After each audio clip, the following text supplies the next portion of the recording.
हमारी देश की अदालतें अभी भी हक, हुकूक, अधिकार के लिए ये केसेस देख रही हैं। ये ऐसा अधिकार है जो हर महिला को बराबर मिलना चाहिए, लेकिन उसके लिए एक मुस्लिम महिला कोर्ट जा रही है कि मुझे मेरा भत्ता मिलना चाहिए, वहां पति मना कर दे रहा है। मैं एक बार तारिक अहमद लारी आपके पास आ रही हूं, जरा बताइए लारी साहब, ये समय नहीं है कि एक यूनिफॉर्मिटी होनी चाहिए कानून में? एक महिला क्यों दर दर भटकती रहे अपने अधिकार के लिए?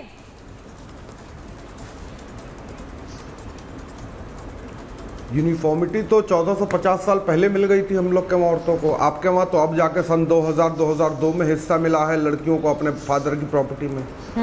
और जहाँ तक मुझे लग रहा है आप में से कोई उस तरह से नहीं गुजरा होगा जिस दर्द से हम गुजरे हैं। मेरी बहन की शादी हुई थी और नहायती जालिम और जलील लोगों के बीच हो गई थी।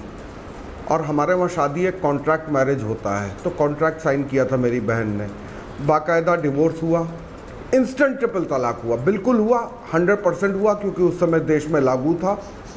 इंस्टेंट ट्रिपल तलाक हुआ, हम लोगों ने लिया, बिल्कुल लिया, डंके की चोट पे कहूँगा लिया, उस जालिम से अपनी बहन का छुटकारा दिलाया, लेकिन चीज़ उतनी ही ली जितनी उस कॉन्ट्रैक्ट में लिखी गई थी। महर की रकम और 3 महीने का इद्दत का पीरियड का गुजारा भत्ता, जो कि अल्लाह ने हुक्म दे रखा है। हम ठीक है, इस देश में अंबर पूछ रही है रकम कितनी थी, बता पाएंगे? लेकिन इसी देश के कानून ने, देखिए तारिक साहब, बिल्कुल आप भगवान की कृपा से अच्छे परिवार से आते हैं, आपके पास पैसे भी अच्छे होंगे। रुपए होंगे 2024 में, जहां पर महिलाएं 2-2 लाख के फोन लेके घूमती हैं। आप अपनी बहन की जिंदगी, हमारी बहन बेटियों की जिंदगी 50,000 रुपए में तय करेंगे। ये आपका इंसाफ है और ये आपकी नहीं, ठीक है, आप अपनी बात कंप्लीट करिए। तारिक साहब सुनिए मेरी बात, आप अपनी बात कंप्लीट करिए,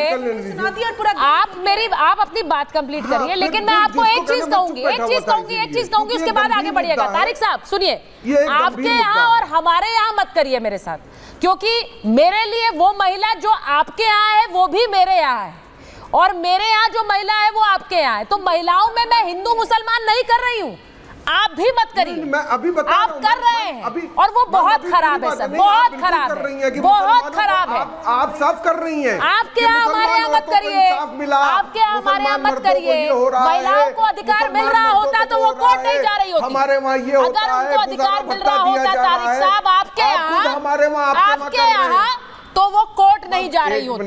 ठीक है, अगर वो कोर्ट गई है तो उनको अधिकार नहीं मिल रहा था।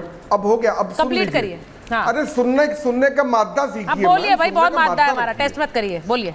तो हमारी बहन वहाँ से, हाँ, वहाँ से हमारी बहन आई, अपना रही, अपना उसने अपना पोस्ट ग्रेजुएशन भी कंप्लीट किया, उसने अपना एमएड भी किया, बीएड भी किया, नौकरी कर रही है अपना। She is happy, she is alone.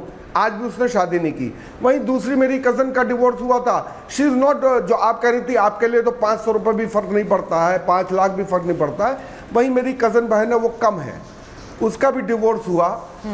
और नहीं, तो आप कहना क्या चाह रहे हैं? आपने कहा, आप मुझे बात बता रहे, उसकी लड़की को, अरे सुन तो लीजिए, अरे आप सुन तो लीजिए।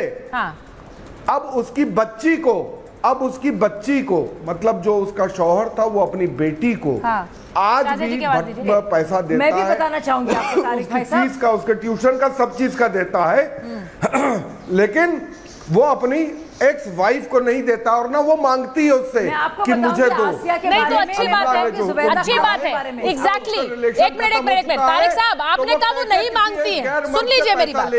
तारिक साहब, आपने कहा वो मांगती नहीं है, नहीं मांगती है वो भी उनका अधिकार है, और अगर मांगती है तो वो भी उनका अधिकार है, लेकिन वो नहीं मांगती। नहीं, सुन लीजिए, तो मुझे इस तरह मत बताइए कि वो नहीं मांगती है। शरीयत के हिसाब से नहीं मांगती। अगर महिला मांग रही है तो वो उसका अधिकार है। अब तो कोर्ट ने भी कह दिया, आपको नहीं मानना तो आप मत मानिए। कानून में क्यों नहीं चलता? शरीयत का हिसाब अश्विनी उपाध्याय आ गए। शरीयत के हिसाब में मुसलमान रेपिस्ट को बड़ी विंडोज में रख आप फिर टैक्स क्यों लेते हैं? दानिश कुरैशी साहब और अश्विनी उपाध्याय क्यों लेते हैं बैंक से? आप क्यों लेते हैं सब्सिडीज? आप क्यों लेते हैं? सही सवाल पूछ रही है भाई, वो सही सवाल पूछ रही है, कह रही वो भी शरिया में नहीं है, बैंक में पैसे रखते हैं कि नहीं रखते? आप मुफ्त क्यों करते हैं? सवाल है, सवाल करते हैं सरकार सरकार ने ये नहीं दी, फ्री बिजली, पानी, गेहूं, चावल, आटा, बंद कर दीजिए सब। शरीयत ने नहीं कहा फ्री खोरी करने के लिए, मुफ्तखोरी करने के लिए। भाई इस तो आप आधी अधूरी शरीयत मानेंगे जहां महिलाओं के अधिकार की बात होगी? शरीयत ने ऐसा नहीं कहा, शरीयत ने वैसा नहीं कहा। और सारे के सारे आप जितने संपन्न नहीं होते, शरिया को अपने फायदे के लिए मत इस्तेमाल करिए ना आप। अब तो मुझे ऐसा लग रहा है, भीख मांग नहीं रहा हूं। एक मिनट, अश्विनी जी को लीजिए स्क्रीन पर और दानिश कुरैशी साहब एक मिनट। इसी चीजों पे आ रही हूँ, वापस आ रही हूँ, अंबर वापस आ रही हूँ। अश्विनी जी को लीजिए स्क्रीन पर और दानिश कुरैशी साहब को लीजिए। अश्विनी जी एक कोर्ट का फैसला आया, मुझे ये लगता है ये क्लासिक एग्जाम्पल है इस बात का कि इस देश में यूनिफॉर्म सिविल कोड क्यों होना चाहिए। सुचित्रा जी, इस समय आपके पैनल पे टोटल 6 लोग हैं, 6 में से 4 मुस्लिम्स हैं, 2 हिंदू हैं। हम और आप हिंदू हैं, बाकी 4 लोग हमारे मुस्लिम भाई। लेकिन एक चीज कॉमन है कि हम सब लोग माँ के पेट में 9 महीने रहे। यहाँ जो पुरुष बैठे हैं और जो महिलाएं बैठी हैं वो भी 9 महीने पेट में रहे, और जो हिंदू बैठे और जो मुस्लिम बैठे ये भी 9 महीने में रहे। इसका मतलब ऊपर वाला भेदभाव नहीं करता। ये जितना भेदभाव वाला कानून है सारा नीचे वालों का है। अगर उसको भेदभाव करना होता तो जो शरिया पालन करते हैं उनको 10, 11, 12 महीने पेट में रहता, जो काफिर होते हैं उनको 4, 5 महीने ही पेट में रखता। उसने ऐसा नहीं किया। भाई साहब बात कर रहे थे, ये भी 9 महीने पेट में थे, इनकी बहन भी 9 महीने पेट में थी। ऐसा नहीं कि ये 12 महीने रहे होंगे, इनकी बहन 8 महीने पेट में रही होगी। ऊपर वाले कोई भेदभाव नहीं करता।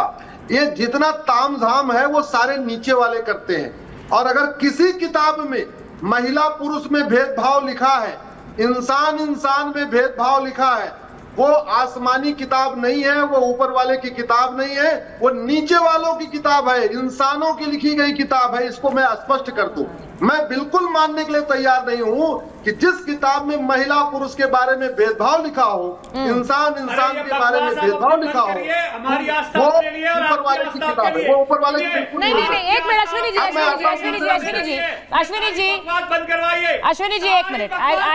अश्विनी जी, मैं बस ये चाह रही हूँ आप इस पूरे मामले में यूसीसी के एंगल से रिफ्लेक्ट करें। मुझे नहीं लगता हमें किसी भी धर्म पर टिप्पणी करनी चाहिए, हमें किसी भी धर्म पर टिप्पणी। एक मिनट रुक जाइए जरा दानिश कुरैशी साहब, एक मिनट, मैं आप ही के पास आ रही हूँ। एक सेकेंड, मुझे सिर्फ अश्विनी जी को ऑडियो दीजिए जरा। अश्विनी जी, मैं आपसे पूछ रही हूँ, आपको ना यूनिफॉर्म सिविल कोड, मुझे यूनिफॉर्म सिविल कोड पर मुझे लगता है ये क्लासिक के केस है। और मैं फिर कह रही हूँ कि हम लोग इस बात को जब रखते हैं तो हम एक दूसरे के धर्म का सम्मान करते हुए रखें। और ये हम जानते हैं कि कोई भी धर्म इस तरह की असमानता नहीं सिखाता है। लेकिन अगर यहाँ देश में बैठे हुए कुछ लोग उस असमानता को आगे बढ़ा रहे हैं तो उसके खिलाफ बोलना होगा। हाँ बोलिए अश्विनी जी, बोलिए। मैंने किसी रिलीजन के बारे में नहीं बोला। हाँ बोलिए। मैंने किसी के रिलीजन के बारे में नहीं बोला। मैंने कहा जो किताब, कोई भी किताब जो महिला पुरुष के बीच में भेदभाव करती है, इंसान इंसान के बीच में भेदभाव करती है, वो नीचे वालों ने लिखा है, ऊपर की नहीं हो सकती। अब मैं आता हूं संविधान पे। संविधान 2 शब्दों से मिलके बना है, संविधान।